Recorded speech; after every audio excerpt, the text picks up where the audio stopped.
ಉಪಯುಕ್ತ.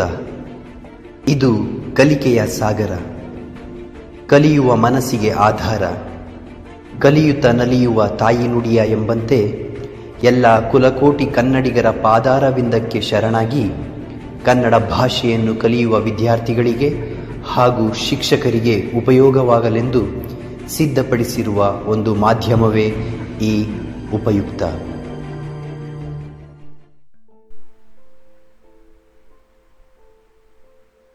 ಗದ್ಯ ಕೃಷಿ ಸಂಸ್ಕೃತಿ ಮತ್ತು ಜಾಗತೀಕರಣ. ಬರೆದವರು ಸಿ.ಎಚ್. ಹನುಮಂತರಾಯ.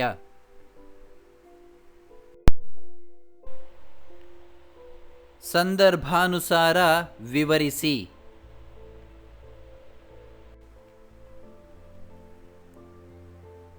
ಬೆಳೆಯಲಿ ಬೆಳೆಯದಿರಲಿ ತೆರಿಗೆ ಕಡ್ಡಾಯವಾಯಿತು.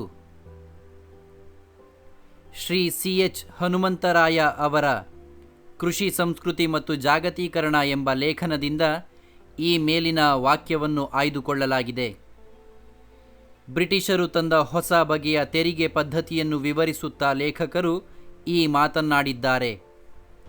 ಬ್ರಿಟಿಷರು ಹೊಸ ಪದ್ಧತಿ ತರುವ ಮೊದಲು ರೈತರು ಬೆಳೆದ ಬೆಳೆಯಲ್ಲಿ ಸ್ವಲ್ಪ ಭಾಗವನ್ನು ತೆರಿಗೆಯಾಗಿ ಕೊಡಬೇಕಾಗಿತ್ತು.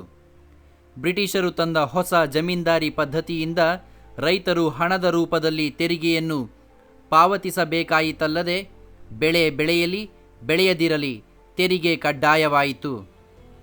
ತೆರಿಗೆ ಪಾವತಿಸದಿದ್ದರೆ ಜಮೀನ್ದಾರ ಜಮೀನನ್ನು ವಶಪಡಿಸಿಕೊಳ್ಳುತ್ತಿದ್ದನು ಎಂದು ಲೇಖಕರು ವಿವರಿಸಿದ್ದಾರೆ.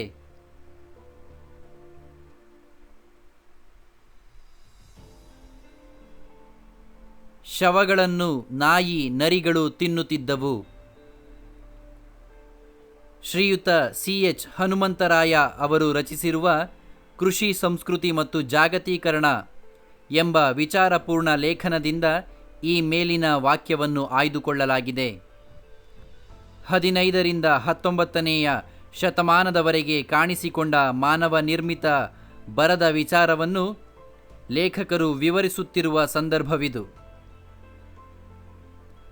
ಸುಮಾರು 20ಕ್ಕೂ ಮಿಕ್ಕ ಬರಗಾಲದಲ್ಲಿ ರೈತರು ಎರೆಮಣ್ಣನ್ನು ತಿಂದು ಬದುಕುವ ಪರಿಸ್ಥಿತಿ ಎದುರಾಯಿತು. ಹಸಿವಿನಿಂದ ಸಾಯುವ ರೈತರ ದೇಹಗಳನ್ನು ಅಂತ್ಯ ಸಂಸ್ಕಾರ ಮಾಡಲು ಆಗದಂತಹ ಸ್ಥಿತಿ ನಿರ್ಮಾಣವಾದುದರಿಂದ ಶವಗಳನ್ನು ನಾಯಿ ನರಿಗಳು ತಿನ್ನುತ್ತಿದ್ದವು ಎಂದು ಲೇಖಕರು ವಿವರಿಸಿದ್ದಾರೆ. ರೈತರು ಎದುರಿಸಿದ ಭೀಕರ ಬರಗಾಲದ ಪರಿಣಾಮ ಈ ಮೇಲಿನ ವಾಕ್ಯದಲ್ಲಿ ಕಾಣಬಹುದು.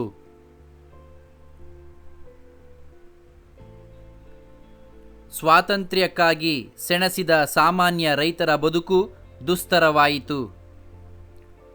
ಶ್ರೀ ಸಿ.ಎಚ್. ಹನುಮಂತರಾಯ ಅವರು ಬರೆದಿರುವ ಕೃಷಿ ಸಂಸ್ಕೃತಿ ಮತ್ತು ಜಾಗತೀಕರಣ ಎಂಬ ಲೇಖನದಲ್ಲಿ ಲೇಖಕರೇ ಈ ಮೇಲಿನ ವಾಕ್ಯವನ್ನು ಹೇಳಿದ್ದಾರೆ.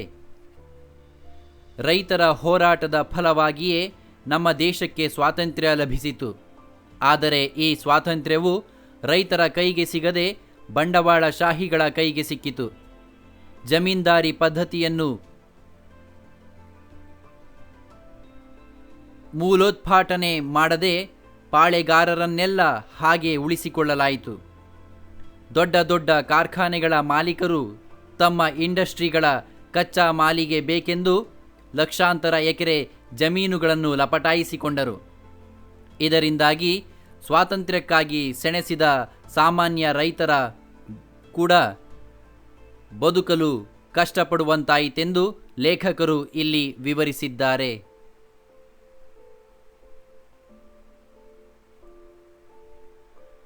ರೋಗ ನಿರೋಧಕ ಶಕ್ತಿಯೇ ಇರಲಿಲ್ಲ.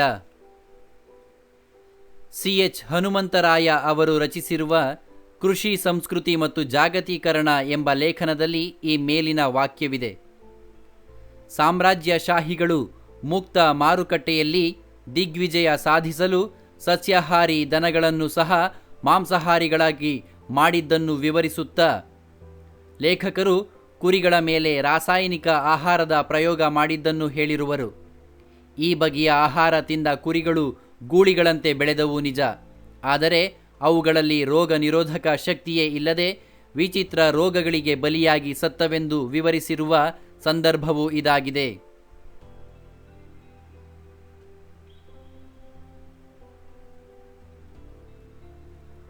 ಹೋಟೆಲ್ಗಳು ಆರೋಗ್ಯ ಪ್ರಿಯರ ತಿರಸ್ಕಾರಕ್ಕೆ ಗುರಿಯಾಗಿದ್ದವು.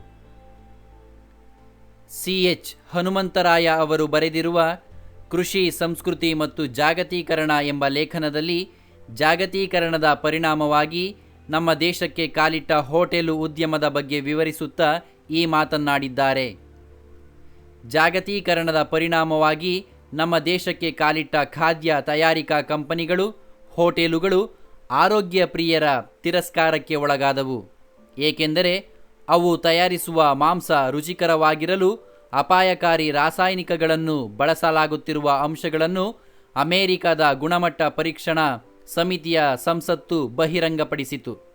ಆದ್ದರಿಂದ ಆರೋಗ್ಯ ಪ್ರಿಯರು ಇಂತಹ ಆಹಾರ ತಯಾರಿಕಾ ಹೋಟೆಲನ್ನು ತಿರಸ್ಕರಿಸಿದರು.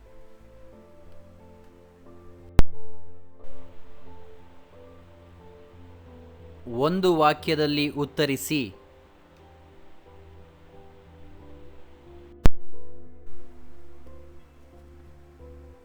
ಲೇಖಕರು ಸಿಪಾಯಿ ದಂಗೆಯನ್ನು ಏನೆಂದು ಕರೆದಿದ್ದಾರೆ?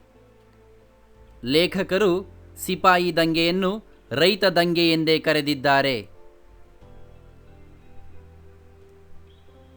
ರೈತರು ಯಾವ ತೆರಿಗೆಯನ್ನು ಪಾವತಿಸಬೇಕಾಯಿತು? ರೈತರು ಜಮೀನ್ದಾರಿ ಪದ್ಧತಿಯ ಕಾನೂನಿನಂತೆ ಹಣದ ರೂಪದ ತೆರಿಗೆಯನ್ನು ಪಾವತಿಸಬೇಕಾಯಿತು. ಬ್ರಿಟಿಷ್ ಸರಕಾರಕ್ಕೆ ತೆರಿಗೆ ಕಟ್ಟಬಾರದೆಂದು ಯಾರು ಹೇಳಿದರು? ಬ್ರಿಟಿಷ್ ಸರಕಾರಕ್ಕೆ ತೆರಿಗೆ ಕಟ್ಟಬಾರದೆಂದು ಮಹಾತ್ಮ ಗಾಂಧಿಯವರು ಹೇಳಿದರು. ರೈತರ ಬದಲಿಗೆ ಸ್ವಾತಂತ್ರ್ಯವು ಯಾರ ಕೈಗೆ ಸಿಕ್ಕಿತು? ಸ್ವಾತಂತ್ರ್ಯವು ರೈತರಿಗೆ ಸಿಗುವ ಬದಲು ಬಂಡವಾಳ ಶಾಹಿಗಳ ಕೈಗೆ ಸಿಕ್ಕಿತು.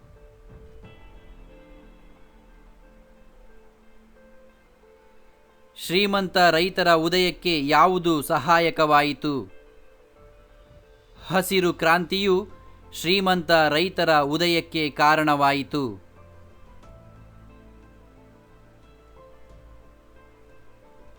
ದೇಶಗಳಲ್ಲಿ ಯಾವ ರೀತಿಯ ಚಳುವಳಿ ಹುಟ್ಟಿಕೊಂಡವು?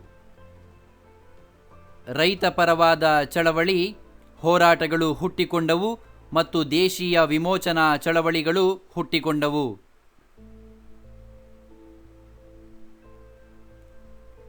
ಜಂಕ್ ಫುಡ್ ಹೋಟೆಲುಗಳೆಂದು ಹೀಯಾಳಿಸಿದವರು ಯಾರು? ಅಮೆರಿಕನ್ನರು ಜಂಕ್ ಫುಡ್ ಹೋಟೆಲುಗಳೆಂದು ಹೀಯಾಳಿಸಿದರು.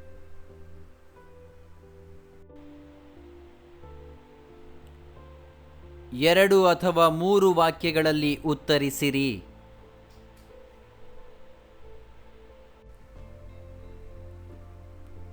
ರೈತರನ್ನು ಶೋಷಣೆ ಮಾಡಿದವರು ಯಾರು?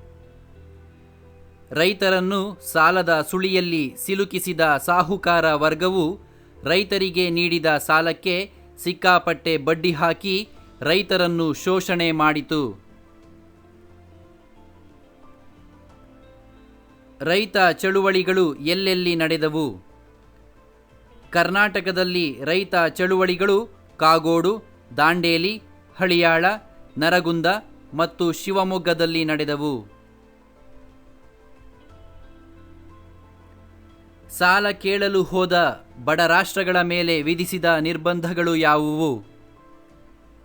ಸಾಲ ಕೇಳಲು ಹೋದ ಬಡ ರಾಷ್ಟ್ರಗಳ ಮೇಲೆ ಮಹಿಳೆ ಮತ್ತು ಶಿಶು ಕಲ್ಯಾಣ, ಶಿಕ್ಷಣ, ಆರೋಗ್ಯ, ಸಮಾಜ ಕಲ್ಯಾಣಗಳಂತಹ ಯೋಜನೆಗಳಿಗಾಗಿ ಹಣ ವ್ಯಯಿಸಬಾರದೆನ್ನುವ ನಿರ್ಬಂಧಗಳನ್ನು ಹೇರಲಾಯಿತು.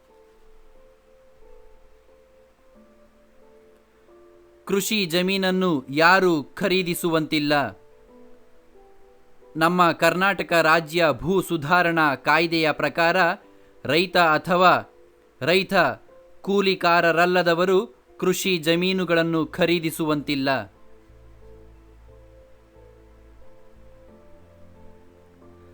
ರಾಸಾಯನಿಕಗಳನ್ನು ತಿಂದು ಬೆಳೆಯುವ ಪ್ರಾಣಿಗಳಿಗೆ ಯಾವ ರೋಗಗಳು ಬರುತ್ತವೆ?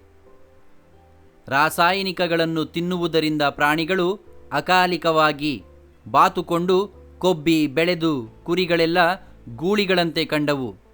ಅವುಗಳಲ್ಲಿ ರೋಗ ನಿರೋಧಕ ಶಕ್ತಿಯೇ ಇರದೆ ಗುರುತಿಸಲಾಗದ ವಿಚಿತ್ರ ರೋಗಗಳಿಗೆ ಬಲಿಯಾಗಿ ಸತ್ತು ಹೋದವು.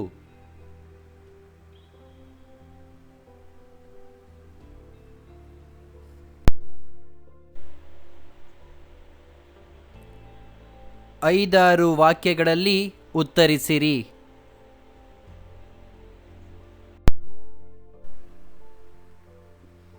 ಸಿಪಾಯಿ ದಂಗೆಯನ್ನು ರೈತರ ದಂಗೆ ಎಂದು ಲೇಖಕರು ಏಕೆ ಕರೆದಿದ್ದಾರೆ? ಲೇಖಕರು 1857ರ ಸಿಪಾಯಿ ದಂಗೆಯನ್ನು ರೈತರ ದಂಗೆ ಎಂದೇ ಕರೆಯಲು ಬಯಸುತ್ತಾರೆ.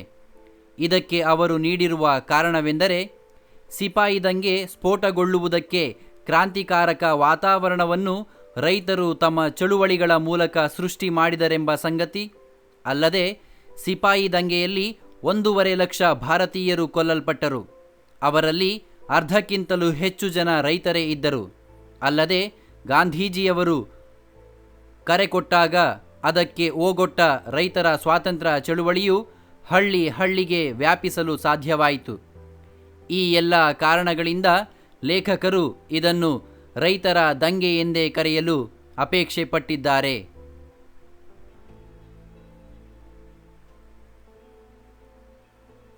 19ನೇಯ ಶತಮಾನದಲ್ಲುಂಟಾದ ಬರದ ಪರಿಣಾಮಗಳೇನು? 19ನೇಯ ಶತಮಾನದಲ್ಲಿ ಉಂಟಾದ ಭೀಕರ ಪರಿಣಾಮಗಳು ಹೃದಯ ಕಲಕುವಂತಿದೆ. ರೈತರು ಎರೆಮಣ್ಣನ್ನು ತಿಂದು ಹೊಟ್ಟೆ ತುಂಬಿಸಿಕೊಂಡರೆಂಬ ಸುದ್ದಿಗಳು ಹರಿದಾಡಿದವು. ಸತ್ತವರ ಶವ ಸಂಸ್ಕಾರ ಮಾಡಲು ಸಾಧ್ಯವಾಗದಂತಹ ಪರಿಸ್ಥಿತಿ ನಿರ್ಮಾಣವಾಯಿತು. ನಾಯಿ ನರಿಗಳು ಶವವನ್ನು ತಿನ್ನಲಾರಂಭಿಸಿದವು. ಎಲ್ಲಿ ನೋಡಿದರಲ್ಲಿ ಮನುಷ್ಯರ ಅಸ್ಥಿ ಪಂಜರಗಳು ಬಿದ್ದಿದ್ದವು.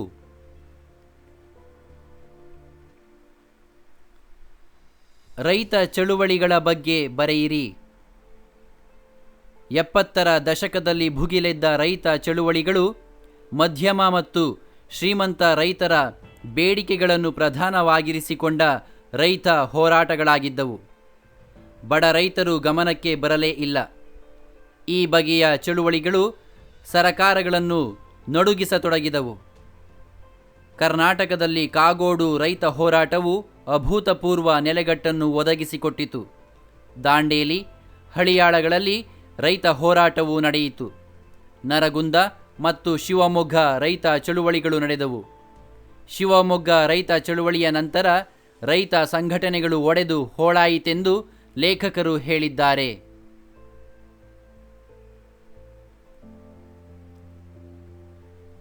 ಭೂ ಸುಧಾರಣಾ ಕಾಯ್ದೆ ಎಂದರೇನು? ಅದರ ಪರಿಣಾಮಗಳೇನು? ಕೃಷಿ ಕ್ಷೇತ್ರದಲ್ಲಿನ ವಿವಿಧ ಸಾಂಸ್ಥಿಕ ಅಂಶಗಳಲ್ಲಿ ಬದಲಾವಣೆ ತರಲು ಸರ್ಕಾರ ಯತ್ನಿಸುವುದನ್ನು ಭೂ ಸುಧಾರಣೆ ಎನ್ನಲಾಗಿದೆ. ಒಕ್ಕಲುತನದ ಸಮಸ್ಯೆಗಳನ್ನು ನಿವಾರಿಸಿ ಕೃಷಿ ಪ್ರಗತಿಗೆ ಶ್ರಮಿಸುವುದು ಭೂ ಸುಧಾರಣೆಯ ಮುಖ್ಯ ಉದ್ದೇಶ. ಭೂ ಒಡೆತನ, ಭೂ ಒಡೆಯರು ಮತ್ತು ಸರ್ಕಾರಕ್ಕೆ ಇರಬೇಕಾದ ಸಂಬಂಧ, ಗೇಣಿದಾರರ ಹಿತರಕ್ಷಣೆ ಮುಂತಾದ ವಿಷಯಗಳಿಗೆ ಸಂಬಂಧಿಸಿದಂತೆ ಕೃಷಿ ವ್ಯವಸ್ಥೆಯಲ್ಲಿ ತರಲಾಗುವ ಯೋಜಿತ ಮತ್ತು ಕಾನೂನುಬದ್ಧ ಮಾರ್ಪಾಟುಗಳೇ ಭೂ ಸುಧಾರಣಾ ಕಾಯ್ದೆಗಳು. ನಮ್ಮ ಕರ್ನಾಟಕ ರಾಜ್ಯ ಭೂ ಸುಧಾರಣಾ ಕಾಯ್ದೆಯ ಅನ್ವಯ ರೈತ ಮತ್ತು ರೈತ ಕೃಷಿಕರಲ್ಲದವರು ಕೃಷಿ ಜಮೀನುಗಳನ್ನು ಖರೀದಿಸುವಂತಿಲ್ಲ. ಆದರೆ ಹಲವಾರು ವ್ಯಾಪಾರಿಗಳು, ಸಾಲ ಲೇವಾದೇವಿಗಾರರು ಸರಕಾರಕ್ಕೆ ಆದಾಯ ತೆರಿಗೆ ವಂಚಿಸಲು ಜಮೀನುಗಳನ್ನು ಖರೀದಿಸಿ ತಮ್ಮ ವ್ಯಾಪಾರಿ ಮೂಲದಿಂದ ಬಂದ ಆದಾಯವನ್ನು ಕೃಷಿ ಮೂಲದಿಂದ ಬಂದ ಆದಾಯವೆಂದು ತೋರಿಸುವ ಪ್ರಕರಣಗಳೇ ಹೆಚ್ಚಾಗಿ ಭೂ ಸುಧಾರಣಾ ಕಾಯ್ದೆಯಿಂದ ಇದರ ನಿಯಂತ್ರಣ ಸಾಧ್ಯವಾಯಿತು.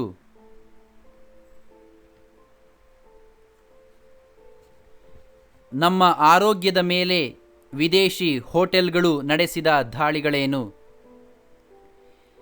ವಿದೇಶಿ ಹೋಟೆಲ್ಗಳು ಅಪಾಯಕಾರಿ ರಾಸಾಯನಿಕಗಳನ್ನು ಬಳಸಿದ್ದರಿಂದ, ಅಂತಹ ಪ್ರಾಣಿಗಳನ್ನು ತಿಂದಿದ್ದರಿಂದ ಕರುಳಿನ ಕ್ಯಾನ್ಸರ್, ಜ್ವರ, ಮಕ್ಕಳಲ್ಲಿ ಮತ್ತು ವಯಸ್ಕರಲ್ಲಿ ಲೈಂಗಿಕ ಬದಲಾವಣೆಗಳು, ನಪುಂಸಕತ್ವ, ಮಕ್ಕಳಲ್ಲಿ ಅಕಾಲಿಕ ಹರೆಯ ಬರುವಿಕೆ ಮುಂತಾದ ಅನಾರೋಗ್ಯದ ಸಮಸ್ಯೆಗಳನ್ನು ವಿದೇಶಿ ಹೋಟೆಲುಗಳು ಉಂಟು ಮಾಡಿದವು.